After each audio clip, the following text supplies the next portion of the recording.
চললো বেশি কথা না কইয়া গল্প শুরু করা যাক। তুই কি পাগল হয়ে গেছিস? মুরগি কি শিয়ালের কাছে বর্গা দিতে চাস? তখন আয়সা বলে, আরে না, আমি প্রথম ওদের সাথে বন্ধুত্ব করব, তারপর ওকে পেমেন্ট জালে ফাঁসিয়ে ধীরে ধীরে ওকে শেষ করে দিব। তখন ও বুঝবে যে খুব ভালো হবে। আয়সা এসব বলার মনে মনে খুব হাসতে থাকে। রাকিবের বাচ্চা, এবার তোরা আমি শেষ করে ফেলবো বলে ডেবিলের মতন হাসতে থাকে। সেদিনই মতো ক্লাস শেষ হয়ে যায়। তারপরের দিন কলেজে আসার পর হঠাৎ করে আমার বাবার শরীর খারাপ হয়ে যায়। বাবা হার্ট স্ট্রোক করে। তখন আমি দৌড়ে হাসপাতালে যাই। তখন মা বলে, দেখ তোর বাবার শরীর ভীষণ খারাপ। তখন বাবা বলে, দেখ আমি বেশি দিন আর বাঁচবো না। তখন আমি বললাম, তুমি এসব কথা কী বলছো? তুমি বাঁচবে না কেন? তোমার কিছু হবে না, তুমি ঠিক হয়ে যাবে আবার।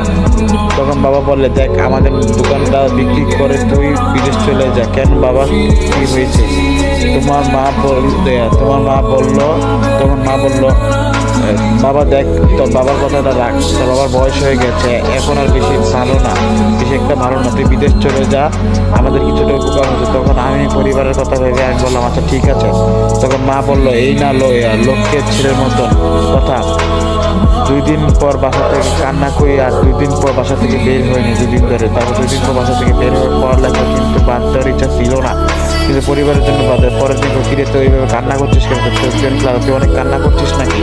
আমার বন্ধুরা বললো। আমি বললাম, আরে না। ওরা বললো, কি হয়েছে? তোদের খুব মিস করবো রে, তোদের সাথে কাটিয়েছি কি কখন কি। বাবা বলতে পারে না, বাবা বিদেশ চলে যেতে হবে, হার্ট স্ট্রোক করছে। তখন করে বললাম যে, তখন বললো, বাবা বিদেশ পাঠিয়ে দেবে, আমি আর পড়ালেখা করতে পারবো না, বিদেশ চলে যেতে হবে, হার্ট স্ট্রোক করেছে। তখন আমার বন্ধুরা বলে, কী হবে, কখন? আমরা তো কিছু জানার পর বললো, এখন কী করি? পরে আমি বললাম, আর কি, বাবার জন্য রাজি হয়ে গেলাম, পরিবারের জন্য কিছু করতে হবে। তুই এখন কই যাচ্ছিস? আজকে শেষ ক্লাস।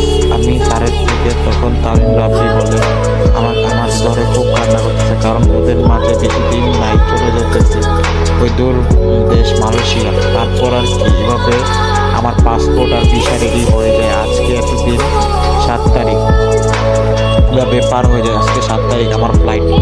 2-3 দিন ফ্যামিলির সাথে খুব মজা করে কাটালাম। দোকানটা বিক্রি করে ফেললো, সেখান থেকে কিছু টাকা আর ব্যাংকের থেকে লোন নিয়ে আমি চলে যাই মালয়েশিয়া খুব কাজে। ব্যস্ততার মাঝে এইভাবে দেখতে দেখতে 3 মাস পার হয়ে যায়। আমার এখানে বেতন ছিল 1,20,000 টাকা। তো বাবা প্রথমে দোকানটা বিক্রি করেছিল।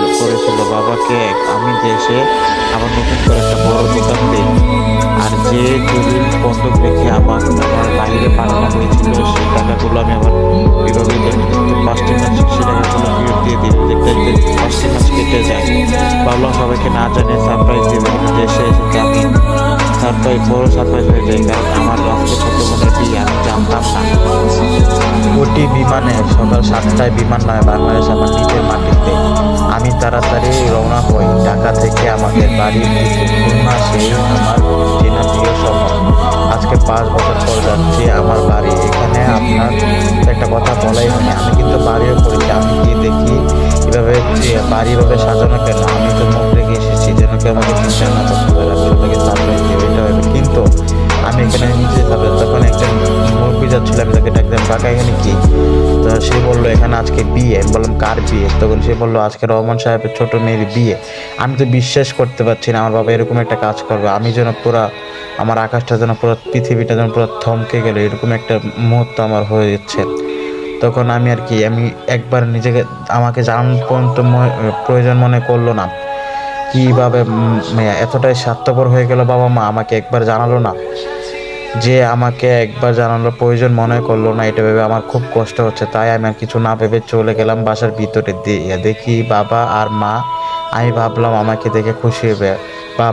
আমার বাবা বলল, তুই এখানে? আমি বললাম, বাবা তোমাদের কথা খুব মনে পড়ছিল, তাই চলে আসলাম।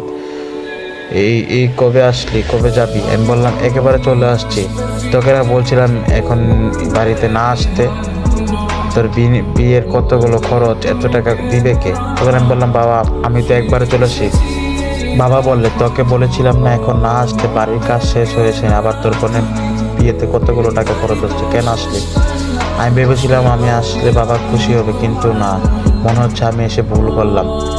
আমি বললাম, আমি তো তোমাকে অনেক টাকা দিয়ে 2,60,00,000 টাকা পাঠালাম 5 বছরে, কই গেল এত টাকা? বাবা বললো, তোর থেকে কি এখন আমার টাকার হিসাব নিতে হবে নাকি? আমি বললাম বাবা বাড়ি করছি, আমি টাকা দিয়ে বাড়ি করছি।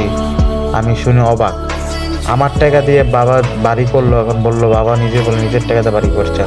তোর খালা বললো তুই এখানে কি এসেছিস কেন? তোর খালাতো ভাই আয় ফোন চেয়েছে। আমি বললাম রোহান কই বাবা?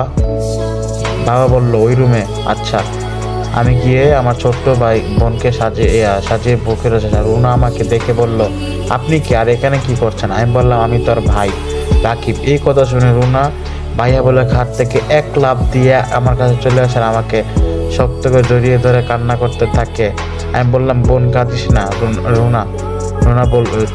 রুনা বলল ভাইয়া তুমি খুব খারাপ। আমি বললাম আমি কি করছি? রুনা বলল তুমি 5টা বছরের মধ্যে একটিবার আমার সাথে কথা বললে না। আমি বললাম কাজের ব্যস্ত থাকতাম, তাই তোর সাথে কথা বলা সময় পেতাম না। আমি বললাম এবার চোখ বন্ধ কর। রুনা বলল কেন? আমি বললাম বন্ধ কর না। রুনা বলল আচ্ছা। চোখ বন্ধ করার পর আমি একটা সোনার হার বের করে ওর হাতে দিয়ে বললাম। তখন ও চোখ খুলে দেখে সোনার হার আমার বোন হাতে দিলাম। তখন রুনা চোখ খুলে দেখে তার হাতে স্বর্ণের হার। তখন খুশি হয়ে বলে ধন্যবাদ ভাইয়া। তখন আমি বললাম তুই খুশি তো? রুনা বললো এসবে কি দরকার ছিল? আমি বললাম তোর থেকে তো আর এসব বেশি কিছু দামি না, তুই আমার একটা মাত্র বোন, তোকে দিব না তো কাকে দিব? বেশি দামি না সব। আমি আমার তরফ থেকে আমার মিষ্টি বোনটার জন্য ছোট্ট একটা গিফট। তখন রুনা বললো ভাইয়া তুমি রুমে যাও, ফ্রেশ হয়ে নিচে এসো, তোমার জন্য টেবিলে খাবার রেডি করি।